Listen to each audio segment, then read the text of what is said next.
Hello everyone, welcome back to my channel. இந்த வீடியோவில் ஒரு ஃபேண்டாஸ்டிக்கான புளியோதரை தான் நம்ம செய்ய போகிறோம்.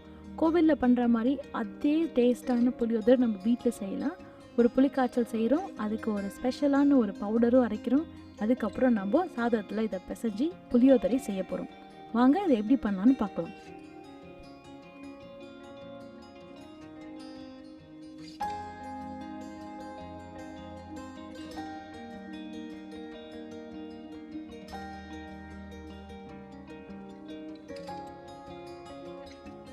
முதல்ல ஒரு எலுமிச்சம்பழம் அளவுக்கு புளி எடுத்துக்கலாம். இந்த புளியை ஃபஸ்ட்டு நம்ம தண்ணி ஊற்றி நல்லா ஊற வச்சுக்கலாம். ஏன்னா அந்த புளி ஊறுறதுக்குள்ளார நம்ம மசாலா எல்லாத்தையும் அரைச்சி கூல் பண்ணுறதுக்கு நம்ம ரெடி பண்ணிப்போம். நம்ம புளியோதரையோட ஃபர்ஸ்ட் ஸ்டெப் ஒரு மசாலா பொடி அரைக்க போகிறோம். ஒரு பேனில் நான் 3 டீஸ்பூன் கொத்தமல்லி விதை ஆட் பண்ணியிருக்கேன். ஒரு மீடியம் ஃப்ளேமில் நம்ம ரோஸ்ட் பண்ணலாம். ரொம்ப ஹையாக வச்சு ரோஸ்ட் பண்ணோம்னா இந்த கொத்தமல்லி விதை எல்லாமே கருக ஆரம்பிச்சிடும். ஸோ லைட் கோல்டன் கலர் வந்ததுக்கப்புறம் நம்ம ஒரு பிளேட்டில் ட்ரான்ஸ்ஃபர் பண்ணி வச்சுக்கலாம். இப்போ பார்த்தீங்கன்னா நம்ம கொரியாண்டர் சீட்ஸ் நல்லா ரோஸ்ட் ஆகிடுச்சு. நான் ஒரு பிளேட்டில் மாற்றிக்கிறேன். அடுத்து நான் 1 டீஸ்பூன் மிளகு ஆட் பண்ணிக்க போகிறேன். மிளகு காரம் கொடுக்கறதுக்காக. உங்களுக்கு காரம் நல்லா பிடிக்குன்னா நீங்கள் இதில் 2 மடங்காகவும் சேர்த்துக்கலாம். இன்றைக்கி குழந்தைங்க சாப்பிட போகிறாங்கங்கிறதுனால நான் 1 டீஸ்பூன் மட்டும் முழு மிளகு சேர்த்துக்கேன். மிளகை வறுக்கும் போது ரொம்ப கவனமாக இருங்க, ஏன்னா டக்குன்னு அது கண்ணில் அடிச்சிடும். ஸோ ரொம்ப கவனமாக நம்ம மிளகை வறுக்கணும். மிளகு வறுத்தாச்சு. அடுத்ததாக நம்ம வெந்தயத்தை வறுத்துக்கலாம். இன்றைக்கி வெந்தயமும் நான் 1 டீஸ்பூன் தான் எடுத்திருக்கேன். ஏன்னா வெந்தயம் அளவு அதிகம் போயிடுச்சுன்னா ஒரு மாதிரி கசப்பு தன்மை கொடுத்துரும். நம்ம புளியோதரை டேஸ்ட்டும் நல்லா இருக்காது, ஒரு மாதிரி கசக்கிற மாதிரியே இருக்கும். அதனால வெந்தயமும் நம்ம 1 டீஸ்பூன் மட்டும் போட்டுட்டு லைட் கோல்டன் கலரில் வர வரைக்கும் நம்ம வறுத்துக்கலாம். இந்த மாதிரி மசாலா பொருட்கள் நம்ம வறுத்து பவுடி பண்ணுற போது டெம்பரேச்சரை எப்போவுமே ஏற்றி இறக்கி வைக்காதீங்க. ஒரே சீராக நம்ம கொண்டு போனோம்னா நம்ம வறுக்கிற ஜாமான் எல்லாமே ஒரே சீராக வறுக்கும். ஏன்னா ஒவ்வொரு பொருளுக்கும் ஒவ்வொரு டெம்பரேச்சர் இருக்கும் இல்லையா? ஸோ அதனால் நம்ம ஸ்டடி டெம்பரேச்சரை நம்ம கொண்டு போகலாம். இப்போ வெந்தயம் வறுத்தாச்சு. அடுத்ததாக நம்ம கொஞ்சோண்டு கருவேப்பிலை சேர்த்துக்கலாம். ஏன்னா கருவேப்பிலை சேர்த்த எல்லா டிஷ்ஷுமே அவ்வளோ வாசனையாக இருக்கும். நீங்கள் ஒரு கொத்து கருவேப்பிலை சேர்த்துக்கலாம். உங்களுக்கு கருவேப்பிலை வாசனை இன்னும் அதிகம் பிடிக்குன்னா நீங்கள் இன்னும் கொஞ்சம் கூட சேர்த்துக்கலாம். நான் இன்றைக்கி ஒரு 4லேருந்து 5 மட்டும் தான் நான் சேர்த்துருக்கேன். கருவேப்பிலை வறுக்கும் போதும் சரி, ரொம்ப கருக விட்டுறக்கூடாது. லைட்டாக ஒரு மாதிரி டீஹைட்ரேட்டட் லீஃப் வர மாதிரி ஒரு கன்சிஸ்டன்சி இருக்கும் இல்லையா?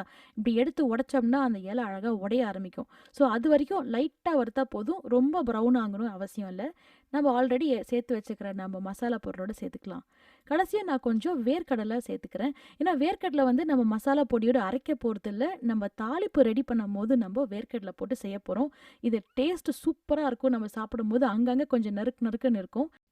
இந்த வேர்க்கடலையே நம்ம கடைசியாக கூட வறுத்துக்கலாம். ஆனால் நம்ம பேன் இப்போ நல்லா சூடாக இருக்கிறதுனால நான் இப்போவே வறுத்துட்டு ஒரு தனியாக நான் ஒரு பவுல் எடுத்து வச்சுக்க போகிறேன். நமக்கு தாளிப்புங்க வரும்போது நம்ம எடுத்து யூஸ் பண்ணிக்கலாம். ஆனால் வேர்க்கடலை ஆப்ஷனல் தான், இருந்தால் போடுங்க. ஆனால் டேஸ்ட் நல்லாவே இருக்கும். ஸோ வேர்க்கடலையே நான் லைட் கோல்டன் கலர் வர வரைக்கும் நான் வறுத்து வச்சுக்க போகிறேன். கடைசியாக இப்போ எள்ளை ஆட் பண்ணுறேன். எள்ளை ஆட் பண்ணும் போது அடுப்பை ஃபுல்லாக ஆஃப் பண்ணிவிடுங்க. ஏன்னா அந்த பேனில் இருக்கிற சூடே நம்ம எள்ளு வறுக்கிறதுக்கு போதும். இன்றைக்கி நான் வெள்ளை எள்ளு ஆட் பண்ணியிருக்கேன். ஏன்னா எனக்கு கருப்பு எள்ளு கிடைக்கல. உங்களுக்கு கருப்பு எள்ளு கிடைச்சா கூட நீங்கள் அதை ஆட் பண்ணலாம். ரெண்டுமே நல்ல வாசனை கொடுக்கும். இப்போ பார்க்குறீங்கல்ல, நம்மளோட எள்ளு அழகாக பொரிய ஆரம்பிக்குது. ஸோ நம்ம அடுப்பில் இருந்து கீழே இறக்கிடலாம். ரொம்ப விட்டுட்டோம்னா ரொம்ப கருக ஆரம்பிச்சிடும். ஸோ நம்மளோட மசாலா பொருள் எல்லாமே ரெடி ஆகிடுச்சு. இது நல்லா ஆறட்டும். ஆறினதுக்கப்புறம் நம்ம ஒரு மிக்சி ஜாரில் போட்டு அரைச்சிக்கலாம். இப்போ அடுத்ததான் நம்ம புளியோதரைக்கு நம்ம ஒரு புளிக்காய்ச்சல் ரெடி பண்ணுவோம்.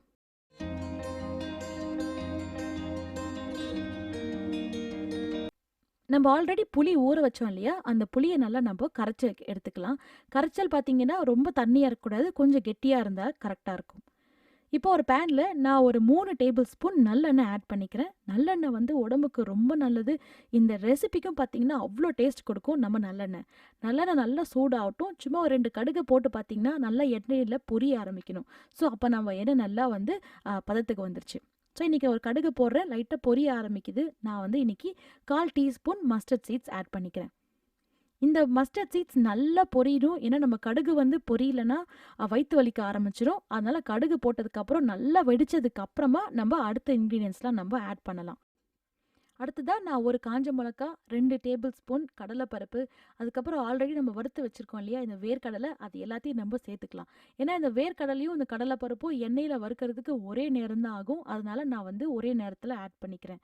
நான் ஏற்கனவே சொன்ன மாதிரி காரம் நான் ரொம்ப சேர்த்துக்கல. ஏன்னா, நீ குழந்தைங்க சாப்பிட போறாங்கங்கிறதுனால ஒரே ஒரு காஞ்ச மிளகா தான் நான் சேர்த்துருக்கேன். அடுத்ததா நான் ஒரு 1 டீஸ்பூன் பெருங்காயம் சேர்த்துக்கேன். உங்களுக்கு கெட்டி பெருங்காயம் இருந்தா அதுவும் சேருங்க. இன்னைக்கு நான் பவுடர் பெருங்காயம் தான் நான் சேர்த்துருக்கேன்.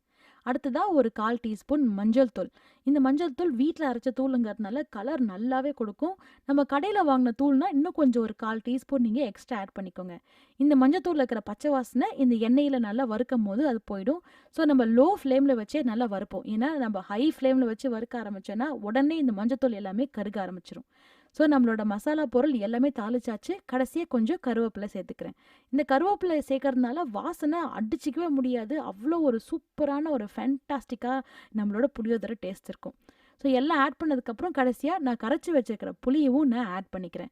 இப்போ நம்ம என்ன பண்ண போகிறோம், வெயிட் பண்ண போகிறோம். ஏன்னா நல்லா வந்து இந்த புளி தண்ணி இந்த சூட்டில் நல்லா வந்து கொதிச்சு கொஞ்சம் கன்சிஸ்டன்சி பார்த்தீங்கன்னா இப்போ கொஞ்சம் ரன்னியாக இருக்கு இல்லையா, இந்த ரன்னி கன்சிஸ்டன்சிலேருந்து கொஞ்சம் திக் கன்சிஸ்டன்சி ஆகும்.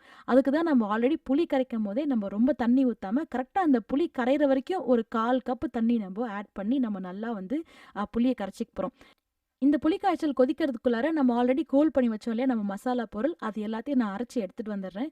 அரைப்பு பார்த்தீங்கன்னா ரொம்ப பவுடரும் கிடையாது, ரொம்ப கோர்ஸும் கிடையாது. ஒரு மீடியமான சைடில் இப்படி கையில் எடுத்து பார்த்தீங்கன்னா உங்களுக்கு அந்த நர நரன்னு படும். அந்த கன்சிஸ்டன்சியில் நம்ம அரைச்சி எடுத்துக்கலாம். அதுக்குள்ளார நம்மளோட புளிக்காய்ச்சல் நல்லா கொதிக்க ஆரம்பிச்சிருக்கு. கன்சிஸ்டன்சி பார்த்தீங்கன்னா இன்னும் தண்ணியாக தான் இருக்குது. நமக்கு தேவையான அளவுக்கு கெட்டி வரல. ஸோ நான் இன்னும் ஒரு நிமிஷம் வந்து ஒரு மீடியம் ஃப்ளேமில் நல்லா கொதிக்க விடுறேன். நம்ம கரண்டியில் எடுத்து பார்க்கும்போது ஒரு திக்கான கன்சிஸ்டன்சியில் இருக்கணும். அதே மாதிரி சைடில் எண்ணெயும் விட ஆரம்பிக்கணும். இப்போ பார்க்குறீங்கல்ல கன்சிஸ்டன்சி திக்காயிடுச்சு. நம்ம ஆல்ரெடி சேர்த்த எண்ணெய் எல்லாமே பிரிஞ்சு தனித்தனியாக வெளியே வந்து எண்ணெய் வர ஆரம்பிச்சிருக்கு. ஸோ இதுதான் நமக்கு கரெக்டான டைம் நம்ம அரைச்சி வச்ச பொடியை நம்ம வந்து சேர்க்கறது. நீங்கள் பார்க்குறீங்களா நம்மளோட வேர்க்கடலை, நம்ம சேர்த்த கடலைப்பருப்பு எல்லாமே நல்லா வெந்திருக்கு. ஸோ கரெக்டான டைமில் நம்ம இப்போ பொடியை சேர்க்க போகிறோம். இந்த பொடி நீங்கள் ஃபுல்லாகவும் சேர்க்கலாம், இல்லை பாதி சேர்த்து நீங்கள் பாதி வந்து நீங்கள் ரைஸ் ஆட் பண்ணும் போதும் சேர்க்கலாம். இன்றைக்கி நான் 3 டேபிள் ஸ்பூன் வந்து பொடி சேர்த்துக்கிறேன். ஏன்னா ரொம்ப நம்ம இந்த மசாலா பொடியை சேர்த்தாலும் நமக்கு அந்த சாப்பாடில் வந்து மிக்ஸ் பண்ணுறதுக்கு நமக்கு அந்த ஈரப்பதம் கிடைக்காது. அதனால நம்ம கொஞ்சம் கொஞ்சமாக சேர்த்துக்கலாம். நம்ம வந்து கடைசியில் சேர்த்தாலும் அதே டேஸ்ட் தான் வரும். அதனால் இன்றைக்கி நான் 3 டேபிள் ஸ்பூன் மட்டும் சேர்த்துக்க போகிறேன். சேர்த்துட்டு அடுப்பை ஆஃப் பண்ணக்கூடாது. அந்த சூட்லேயே நம்ம என்ன பண்ண போகிறோம், லைட்டாக வந்து வறுக்க போகிறோம்.